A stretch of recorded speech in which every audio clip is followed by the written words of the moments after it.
Do you hate small talk? Me too. I hate it. There's nothing worse. And having conversations with people about boring things like, what do you do? How are you? How's the weather? Is the quickest way to make me want to leave whatever event I'm at. I have some tips for you. I have some ideas, some real questions that you can ask to make sure that you never have boring conversations with people, and so that you always feel comfortable with something wonderful to ask another human. These are tried and true questions that I have used many, many times at all different kinds of events. It could be a birthday party, a networking event, a paint class, a happy hour, whatever, any kind of event. You could even ask these questions with someone you're hanging out with in line, potentially. I'll go over some that are really good openers, especially when you want to just start a conversation with someone fresh and you have no idea who they are. And then I'll have some other ones if you want to go deeper. I personally love a deep conversation. I could get lost for hours having deep conversation with someone, but small talk makes me want to leave immediately. It makes me shut down, it makes me go introverted, and it makes me never want to go to another networking event. So I want to make sure that doesn't happen to you.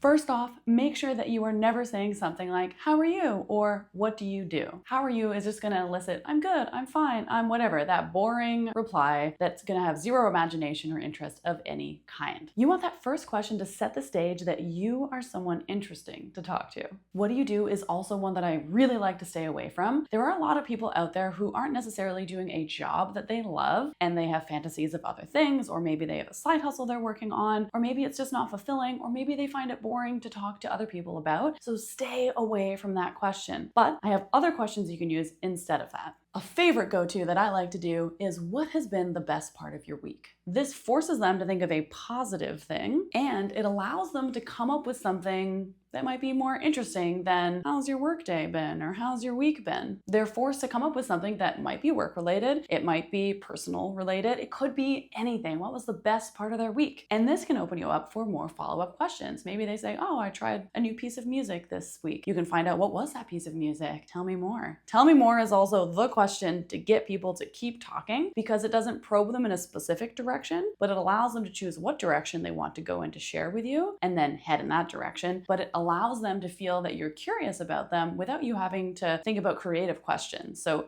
tell me more. The perfect phrase. Another good one is, working on anything interesting lately? Again, this gives them the opportunity to decide what is interesting. Do I want to talk about work? Do I not? That being said, if you do ask that question, make sure that you also have your own thing ready to go. Sometimes social interactions can make me anxious depending on what mood I'm in. So I always have in my mind, okay, what project would I want to talk about? Or if someone asks me, tell me about yourself, what would I say? And that's also another great opener. Tell me about yourself. Again, it allows them to not have to answer, what do you do for work? Just tell me about yourself, because people are more than just their jobs. Jobs don't necessarily define someone. So give that person a chance to tell you more about themselves. For me, if someone said, tell me about yourself, I might say, I do role-based training at a tech company where we work on things like building rapport and communication skills. It's something that I love. And because of that, prior to getting that job, I actually started building my own brand. And it's all around communicating difficult conversations, building rapport, setting boundaries, being a recovering people pleaser, etc., etc. It's something I've really struggled with. Or you don't even, let's say you don't have some big project like that. You could even just say something about a hobby that you have. Oh, I really love biking and exploring new places around the city. Just got into this TV show that I'm really excited about. Give them something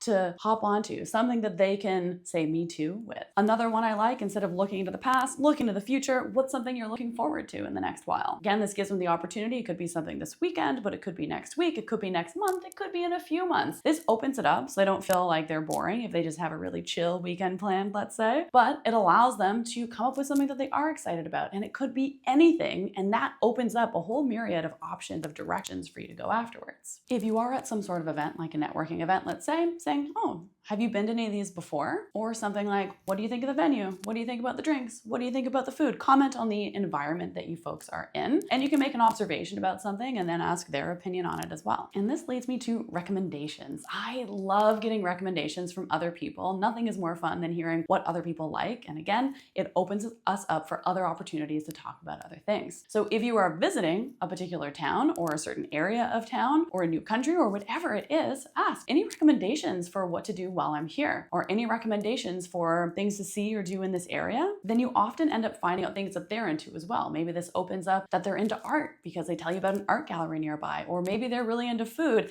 Let me tell you, I have had so many bonding conversations about food because that is something that just snowballs into all these great places that you've ever had, and it just makes it so easy to connect with this person. If your conversations are looking for moments of overlap with them, you're going to end up having a great conversation. Think about social media. People love getting likes because it means that other people like the things that you like too. So when you're having a conversation, imagine that you're just trying to find some common ground with this person where you can say, oh, I like that as well. Now, let's say you're already in a conversation and it's going well, but you're thinking, oh God, I think it's my turn to come up with a question.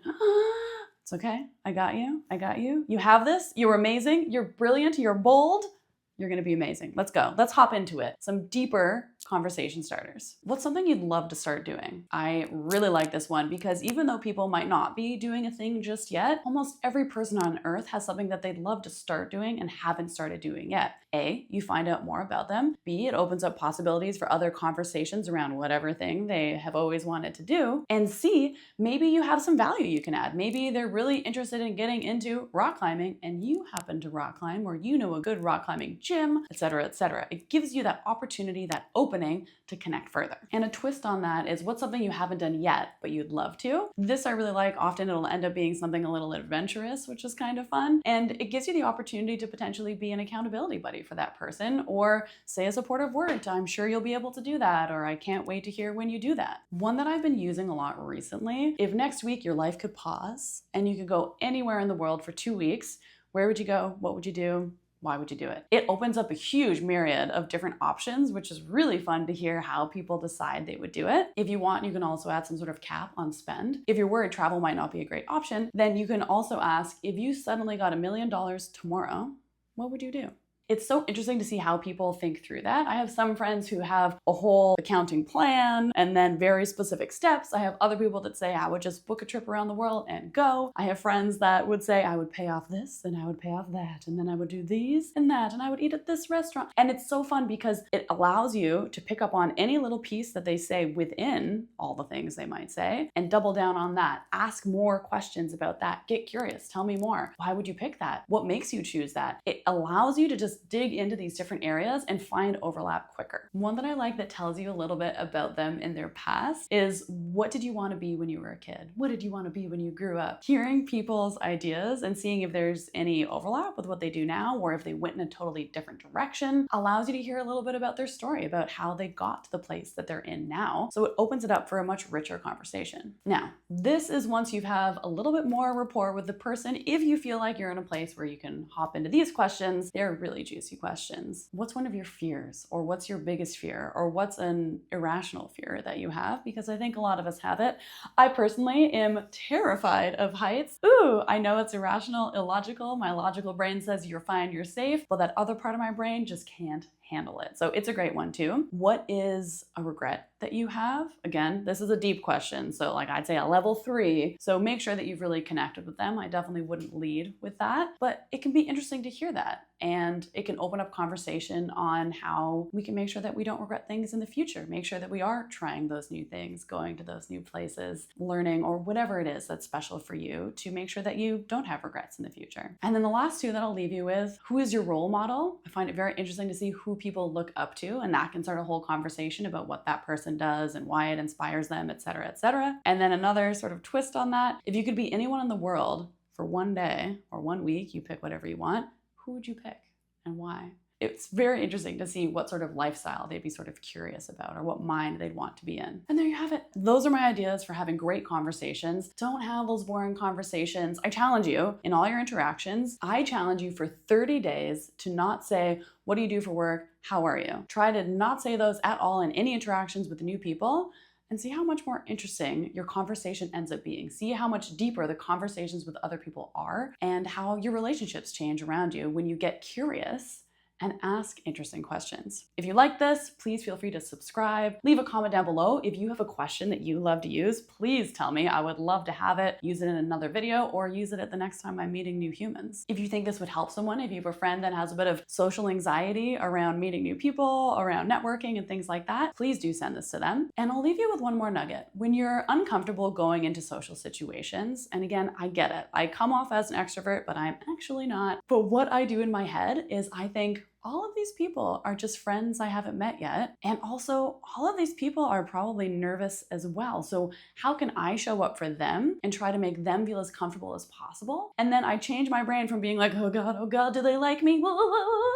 To how can I make this person feel understood and feel comfortable? And when you change your mindset to that at networking events, it's a complete game changer. Good luck out there.